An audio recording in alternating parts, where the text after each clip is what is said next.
আনছেন। এখন আল্লাহর নাম নিয়ে ওগুলো মানা শুরু করে দিলেই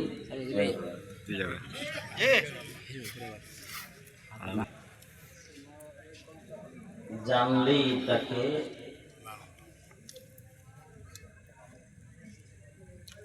অনেক জানে, এই জন্য শরীয়তে ইসলামে তাকে দামি বলে।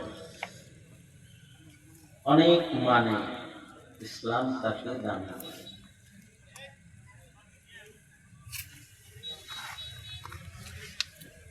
ইহুদিদের ভেতরেও নাসারাদের ভেতরেও মুফাসসির আছে, তাফসীর বিশেষজ্ঞ। উলুমুত তাফসীর যেটা, এটা সে পড়ছে, কিন্তু সে ইহুদি আছে। নাসারা হাদিস বিশেষজ্ঞ আছে, উলুমুল হাদিসের। আমাদের মাদ্রাসাগুলোতে একটা ডিকশনারি আছে, আল মুনজির, কোরআন হাদিসের শব্দ তাহকিকের জন্য এই কিতাবটা সব মাদ্রাসায় আছে রাখা। এই কিতাব থেকে মুহাদ্দিস, মুফাসসির, আলেম উলামারা উপকৃত হয়। কিন্তু এই কিতাবের লেখক একজন ইহুদি। লেখছে কে? ইহুদি। এই ইহুদির এত মালুমাত আছে যে তার মালুমাত থেকে আলেম উপকৃত হয়, মুফাসসির উপকৃত হয়, মুফতি সাহেব উপকৃত হয়, কিন্তু তার ঈমান নেই। এটার নাম মালুমাত। একটা হলো ইলমে দ্বীন, দ্বীনি জ্ঞান, যেটুক জানে ওইটুক মানে। সেটা যদি এক আয়াত হয়, বাল্লিগু আন্নি ওয়ালাউ আয়া, একটা কথাও যদি হয়, সেটা শোনার পরে যদি এটা মানে, বলনে ওয়ালাও সফল হয়ে গেল। আর যে মানলো, সে মানার কারণে জান্নাতে যাওয়ার উপযুক্ত হয়ে গেল।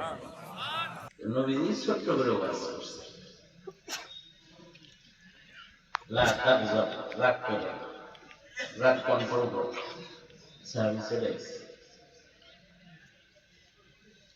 আরেক সাহাবী আল্লাহর রাসূলের কাছে এসে দ্বীন সম্পর্কে জানতে চেয়েছে, ঈমান সম্পর্কে জানতে চেয়েছে। আল্লাহর রাসূল ঈমান, ইসলাম, দ্বীন কি এটা সংক্ষেপে কয়েক কথায় বলে দিয়েছেন। যাওয়ার সময় কয়, ঠিক আছে, যা বললেন বাড়ামো না, কমাও না, আমল করবো। তার অতটুকু ইলম তাকে জান্নাতে নেওয়ার উপযুক্ত হয়ে গেছে। স্থলে বসলে ওয়াজের অভাব নেই, ঠিক না? ঠিক। হ্যাঁ, মুফতি সাহেব আছে, ফতোয়াও দেয় মনে বয়ে বসে, এটা জায়েজ, এটা না। তাবিঈর সাথে দেখা হয়েছে, সাহাবীর দেখা হয়েছে কার লগে? তাবিঈ। তাবিঈ কারে পাইছে? সাহাবী পাইছে। সাহাবী কারে পাইছে? নবীজিকে পাইছে। নবীজিকে যে দেখছে সে কি? সাহাবী। ঈমানের সাথে নবীজিকে পাইছে কি? সাহাবী। জোরে বলেন, সাহাবী। আর নবীজিকে পায় নাই, ঈমানের সাথে সাহাবী দেখছে, তারে কি বলে? সাহাবীও দামি, তাবিঈও দামি। আল্লাহর রাসূল বলেছেন, খায়রুল কুরুনি কারনি সুম্মাল্লাযীনা ইয়ালুনহুম সুম্মাল্লাযীনা ইয়ালুনহুম ওয়া রাআ মান রাআ মান রাআ মান রাআ। আর আমি ভিডিও করে মাথায় নষ্ট হইব।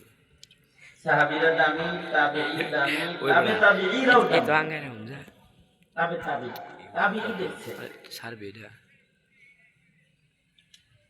এই পর্যন্ত সিদ্দিকীনের যুগ চলতো না। এই তাবিঈ পর্যন্ত আমাদের সমাজে ভালো মানুষজন খুঁজে বের করা লাগে। কিরে, কারে পছন্দ হয়?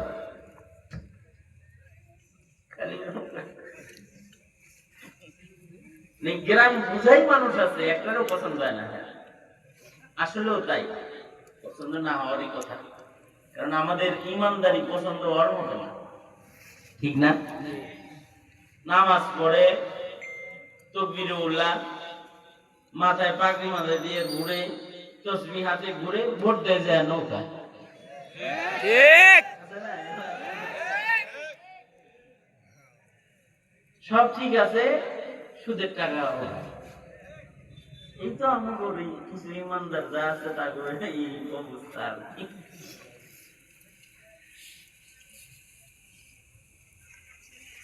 সারা এলাকা ঘুরলে খারাপ মানুষ পাওয়া মুশকিল ছিল। সুবহানাল্লাহ, আসতে পারে মানে এই তিনটা যুগ আর কি। নবী দেখছে অথবা সাহাবী দেখছে অথবা তাবেঈকে দেখছে, তাবেঈ, এই যুগ পর্যন্ত এই এই সময়গুলো সিদ্দিকীনদের রাজত্বের সময়। বাজারে ঘাটে যারা মাছ বিক্রি করত অথবা তরকারি বিক্রি করত, এগুলো সিদ্দিক ছিল। সুবহানাল্লাহ, আর আসতে তেল বেচে, তেল চাল বেচে সিদ্দিক, আল্লাহু আকবার, ফল বেচে ফলের দোকানদার সিদ্দিক, এরকম ছিল। যাই হোক, এক সাহাবীর লগে তাবেঈ মোলাকাত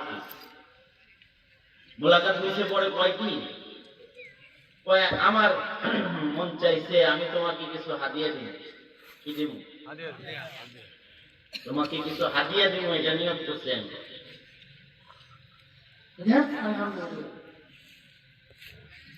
আমাদের যদি কেউ ধরে করতেছে কিছু হাদিয়া দিব, আমরা তো বুঝবো কি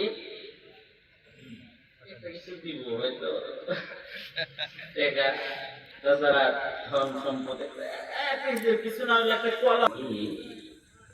ফজরের নামাজ পড়া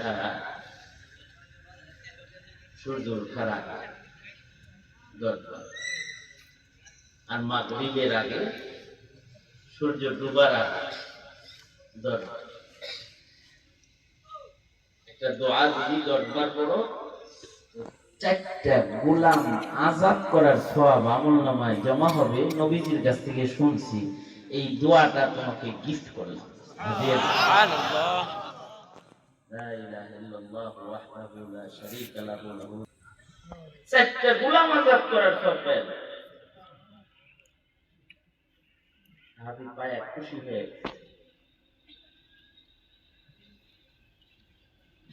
এক সাহাবী নবীজির কাছে আসে, নবীজির কাছে বসে রয়েছে, তো নবীজি দুঃখ করতেছে, অমুকে আমাকে খুব কষ্ট দিচ্ছে, অমুকে খুব কষ্ট দিচ্ছে, নবীজি দুঃখ করতেছে। এই সাহাবী যার নাম লয়ে নবীজি দুঃখ করছে, সাহাবী তরবারিটা লইয়া ওটার গর্দান আনার লেগে চলে গেছে, কাছে গর্দান আনতে চলে গেছে। হাদিসে আছে, খোঁজ খবর নিয়ে একেবারে জায়গা মতো মরুভূমিতে চলে গেছে। দেখা দেখা যায়,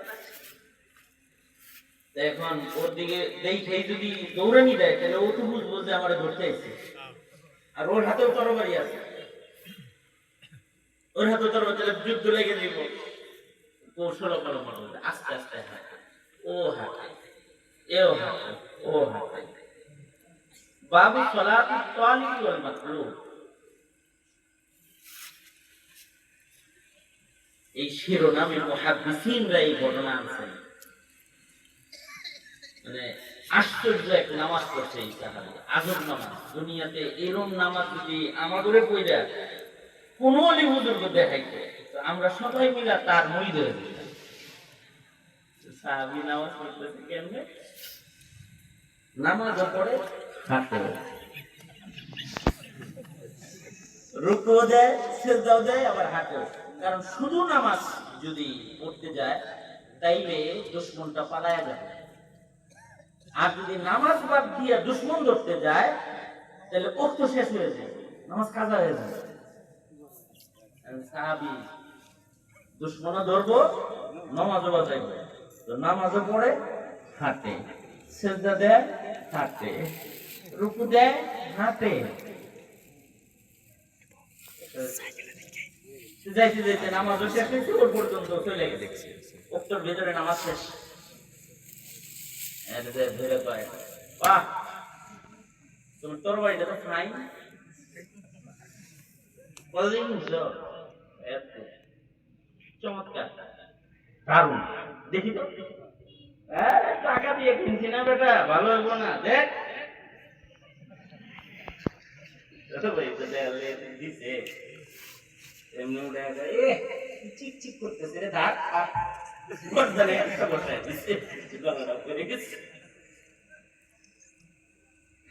মাথা চুলটা ধইরা কল্লাটা নিয়ে আল্লাহ রাসূলের কাছে যায়, বলে নবীজি আপনার কষ্ট দেয় দেখে গর্দানটা লয়ে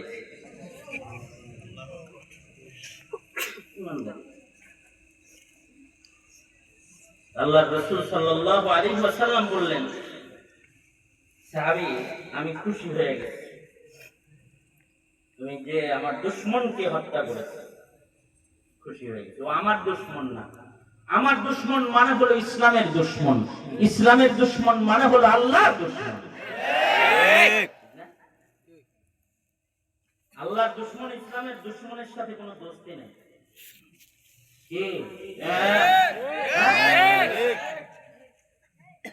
হুজুরের কাছে খালি নামাজ পড়বে না আর বিয়ের খুতবা নেবেন, ছেলের নাম নেবেন, আকিকা করাইবেন, কুরবানিটা দেওয়াইবেন হুজুরকে দিয়া, আর ভোটটা যায় দিবেন হলো যে নাস্তিক মোরতাদ বেঈমান হেরে যায় দিয়ে দিবেন।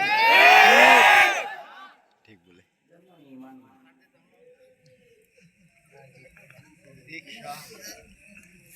আল্লাহর রাসূল সাল্লাল্লাহু আলাইহি ওয়াসাল্লাম খুশি হয়ে গেছেন। আল্লাহর রাসূল বললেন কি, যে আমি তো তোমার উপরে খুশি হয়ে গেছি, তুমি আমার কাছে একটা কিছু চাও আমি তোমাকে দেই। নবীজি বললেন যে তুমি আমার কাছে একটা কিছু চাও আমি তোমাকে দেই। আল্লাহর রাসূল এই কথা বলছে, অফারটা কি? যা চাইবা তাই দেব। অফার কি? তুমি যা চাইবা তাই দেব। আম করে যদি কইতো তুমি স্বর্ণ দাও 2 কেজি 3 কেজি, অথবা দুনিয়ার একটা কিছু চাই আমার। কারণ আমাদের নজর এক জায়গায়, সাহাবীর নজর আর এক জায়গায়। সাহাবী বললেন বেশি কিছু লাগবে না আল্লাহর নবী, আপনার হাতের এই লাঠিটা আমারে দেন। লাঠিটা চাই, তুমি ছোট্ট একটা জিনিস নাও, লাঠি দিয়ে দিছি। কিন্তু ঘটনা হইল সাহাবী এই লাঠি নিয়ে বাড়িতে গেছে। বাড়িতে যে আমার উপরে খুশি, এটার প্রমাণ দলিল, এটা আলমারিতে রেখে দিচ্ছি, আমি যখন মরে যাব তখন কাফনের কাপড়ের ভেতরে এই লাঠিটা আমাকে কবরে দিয়ে দিবা। নবীর হাতের লাঠি প্রমাণ করবে আমি রাসূলকে খুশি করেছি। এই লাঠিটা নিয়ে আমি আল্লাহর আদালতে দাঁড়াবো। এই লাঠি প্রমাণ করবে যে আমি রাসূলকে খুশি করেছি। যে রাসূলকে খুশি করেছে, আশা করা যায় আল্লাহ তাকে খুশি করেন। সুবহানাল্লাহ।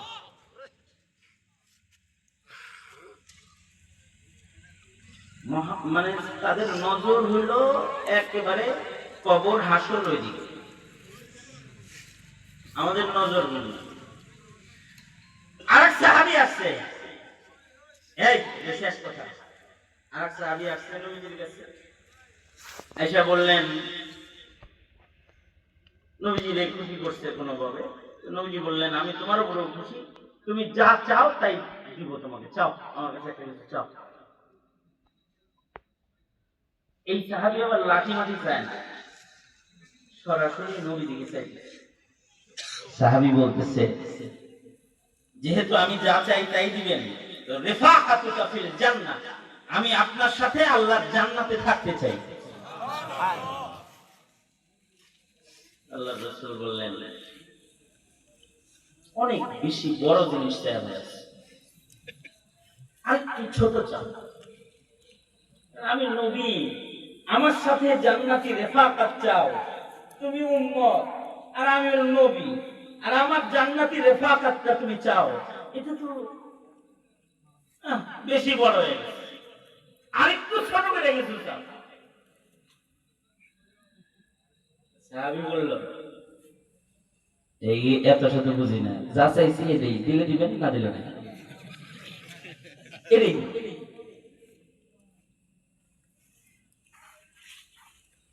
আল্লাহর রাসূল বললেন, ঠিক আছে যাও, আমার সাথে জান্নাতে থাকবা, তবে আলাইকা বিকাসরাতিস সুজুদ, বেশি বেশি নামাজ পড়বা, যত সেজদা বেশি দিবা তত বেশি কাছে থাকবা আমার। তোমার জীবনের সেজদা যত বেশি হবে, রেফাকাতের এরিয়াটা তত কাছে হবে। এই কারণে ১৬ লক্ষ সাহাবীর একটা গুণ, নবীর ১৬ লাখ সাহাবীর একটা গুণ হলো ফি ওজুহিহিম মিন আসারিস সুজুদ, সাহাবীদের চেহারা সেজদার দাগ। বর্ণনাটা কার? জোরে বলেন আল্লাহ। এই বর্ণনাটা কার? আল্লাহ। ফি ওজুহিহিম মিন আসারিস সুজুদ, সাহাবীদের চেহারায় সেজদার দাগ। আমাদের চেহারা, আমাদের অঙ্গ প্রত্যঙ্গে রাজনীতির পকের দাগ আছে, যুবকগণ মানে গায়ে সেজদার দাগ নাই।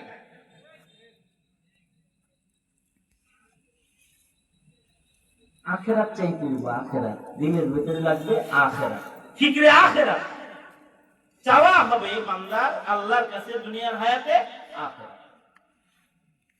এই ইসলাহি মজলিস, ওয়াজ মাহফিল, উলামাদের সোহবত, মাকসাদ একটাই, ফিকরে আখিরাত ঢুকাও। উলামায়ে কেরামের যত কাজ আছে সব আখিরাতের বাজার আবাদ করো। মাদ্রাসা মাকসাদ আখিরাত আবাদ করো, মানুষের ইমানদারি জিন্দা করো। তাবলীগ মাকসাদ মানুষের দিল জিন্দা করো, মানুষের ইমানদারি মজবুত করো, আমল ঠিক করো, আখিরাত মজবুত করো। ওয়াজ নসিহত আখিরাত।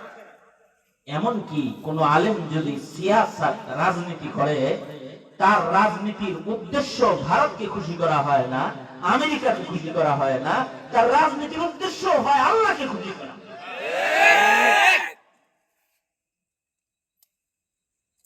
কারণ আল্লাহকে খুশি করার জন্যই জমিনের মানুষদেরকে দ্বীন শিখানোর জন্য, জমিনের মানুষের দ্বীনি তাহজিব তামাদ্দুন রক্ষা করার জন্য ক্ষমতারও দরকার। ক্ষমতা যখন হিন্দুত্ববাদীদের কাছে দিয়ে দিয়েছিলেন, তখন দেশটা হিন্দু বানায় ফেলেছে, গোমাতা চিনাইছে, রাসূল চিনানো বাদ দিয়ে দিতে, নাস্তিকের বাজার হয়েছে শাহবাগ।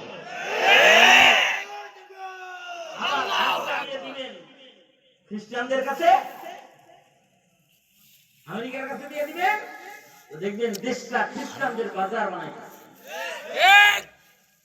মুসলমানের বাজার বানানোর জন্য মুসলমানের আইন, মুসলমানের শিক্ষা, মুসলমানের তাহজিব তামাদ্দুন হিফাজতের জন্য মুসলমানের হুকুমত, ইসলামের হুকুমত কায়েম করার বিকল্প কোন রাস্তা খোলা নেই। নির্বাচন সামনে আইতেছে, আমার এক দোস্ত বলে, বস করো, খুব ভালো মানুষ, কান্দে, তোমার দেহে, তোমার ভালোবাসে, আই লাভ ইউ কয়, ওইটা বিল্লাহ কয়, খামাখা ইলেকশনে দাঁড়ায়, ভোট তো কি, ভোটের সুসাও পাইতা না, দাঁড়ায় না।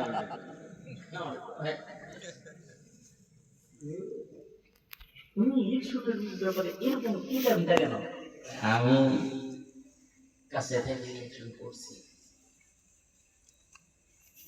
বাংলাদেশের ইলেকশন,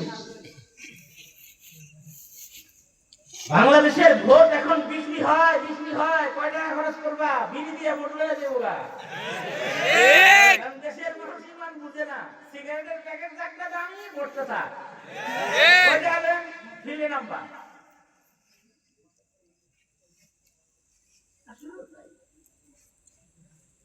এ কারণে আমরা বলি কি, মানুষের ইমান, ইমান কি, ইমানদারি কি, মুমিনের দায়িত্ব কি, কর্তব্য কি, এগুলো মানুষের হৃদয়ে ঢুকানোর চেষ্টা করা। এজন্য এইগুলো লাগে আসতে, কারণ এটা যদি ভেতরে আসে তখন তার ভোট বিক্রি হবে না। এমনকি ও জীবন দিয়ে হলেও, রক্ত দিয়ে হলেও ইসলাম রক্ষা করার চেষ্টা করতে থাকবে। একটা কাফেলা দরকার। বাংলাদেশে ইসলামী হুকুমত কবে কায়েম হবে তা আমি জানি না,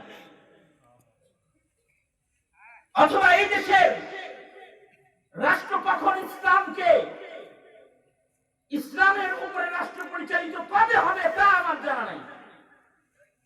তবে আমি এটা বিশ্বাস করি, ইসলাম কবে কায়েম হবে তা জানা নাই।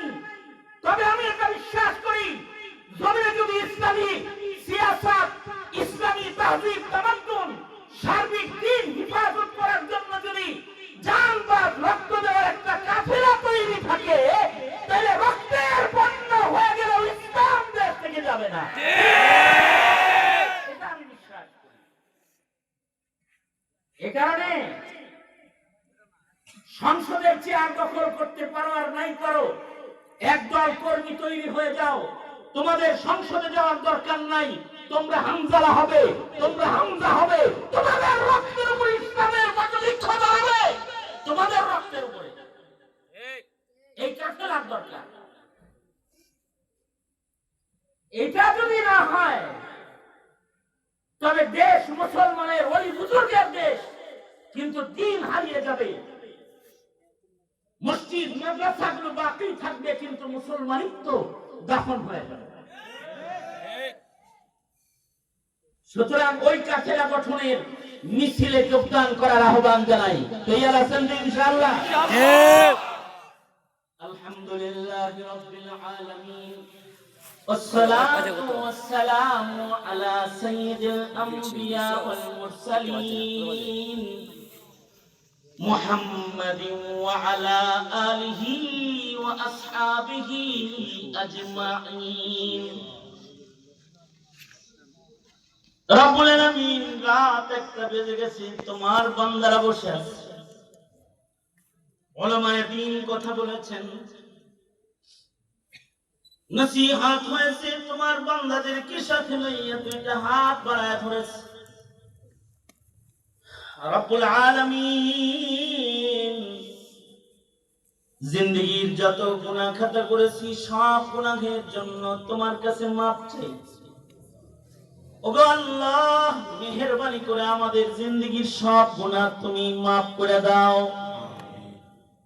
জেনে না জেনে, অন্ধকারে আলোয় গোপনে প্রকাশ্যে যত পাপাচার করেছি ক্ষমা করে দাও। বেপানাহকে পানাহ দাও, বেরুজিকে রুজি দাও। অশান্তি দূর করে শান্তির ফয়সালা করে দাও আল্লাহ। রব্বুল আলামিন, এই মাদ্রাসার প্রতিষ্ঠাতা, এই মাদ্রাসার আকাবির উলামা যারা কবরে চলে গেছে তাদের মাফ করে দাও। রব্বুল আলামিন, যারা মাদ্রাসায় খিদমত করছেন মুরব্বিদের নেক হায়াত দাও।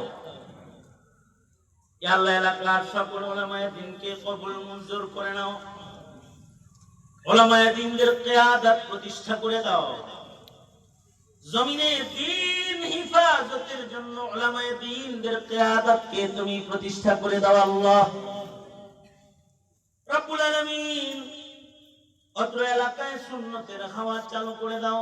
মাদ্রাসার খিদমতের তোফাইলে এলাকার বরকত বাড়ায়া দাও। বুড়াদের আবু বকর বানায়া দাও, যুবকদের খালিদ বিন ওয়ালিদ বানায়া দাও। পর্দার আড়ালের মা বোনদের হযরত ফাতেমা খাদিজাতুল কুবরা বানায়া দাও। মজমা কবুল করে নাও। যত উলামায়ে কেরাম এসেছেন, তাদের জিয়ারত, তাদের সোহবতের বরকতে সকলকে তাকওয়ার নিয়ামত দাও। জানি না কার মা নাই, কার বাবা নাই। ইয়া আল্লাহ, অনেকের মা অন্ধকার কবরের বাসিন্দা, অনেকের বাবা অন্ধকার কবরের বাসিন্দা। রব্বুল আলামিন, যাদের আব্বা আম্মা কবরে চলে গেছে, তাদের আব্বা আম্মার কবর জান্নাতের বাগান বানায় দাও আল্লাহ। রব্বুল আলামিন, বন্ধু বড় ভাই মুহাম্মদুল্লাহ সাহেব, রব্বুল আলামিন বাপ মা হারিয়ে ফেলেছে। ইয়া আল্লাহ, তারা জীবিত থাকতে যখন এসেছে, রান্না করে খাওয়াইছে, রব্বুল আলামিন আদর যত্ন করছে। রব্বুল আলামিন হক হুকুক রাখে, মেহেরবানি করে তাদের তুমি মাফ করে দাও। ইয়া আল্লাহ, আমার আব্বা জানের কবর জান্নাতের বাগান বানায়া দাও। এমন যাদের আব্বা আম্মা হারায় গেছে, সকলের বাবা মার কবর জান্নাতের বাগান বানায়া দাও। যাদের আব্বা আম্মা আছে হায়াত বানায়া দাও, খেদমত করার তৌফিক দান করো রব্বুল আলামিন। রিজকে হালালের ভিতরে বারাকা দাও, সিহহাত আফিয়ত সালামতের জিন্দেগি দাও। যুবকগুলার জওয়ানি তোমার কাছে আমানত, যৌবনের গুনাহ থেকে সকলকে হেফাজত করে আল্লাহ। ইয়া আল্লাহ, এই মুহূর্তে আমাদের সালাম পেয়ারা নবীর রওজায় আতহারে পৌঁছায় দাও। বারবার বাইতুল্লাহ রওজার জিয়ারত নসিব করে দাও। জিন্দেগিতে যত মকবুল নেক দোয়া করেছি, সকল দোয়াগুলো সকলের হকে কবুল মঞ্জুর করে নাও। পৃথিবীর নিকৃষ্ট জালিম ইসরাইলকে হালাক করে দাও আল্লাহ। যারা ইসলামের দুশমন, যারা কোরআনের দুশমন, যারা দ্বীনের দুশমন, ফয়সালা তোমার হাতে নিয়ে নাও। দ্বীনের জন্য বাঁচার, দ্বীনের জন্য মরার তৌফিক দান করো আল্লাহ। যত কল্যাণ দাও, কল্যাণ হতে বাঁচাও। মৌতের দিনে কষ্ট দিও না, ইমানি মৃত্যু সকলের দিও। জবানে জারি করে দিও লা ইলাহা ইল্লাল্লাহু মুহাম্মাদুর রাসূলুল্লাহ। সুবহানা রাব্বিকা রাব্বিল ইজ্জাতি আম্মা ইয়াসিফুন ওয়া সালামুন আলাল মুরসালিন ওয়াল হামদুলিল্লাহি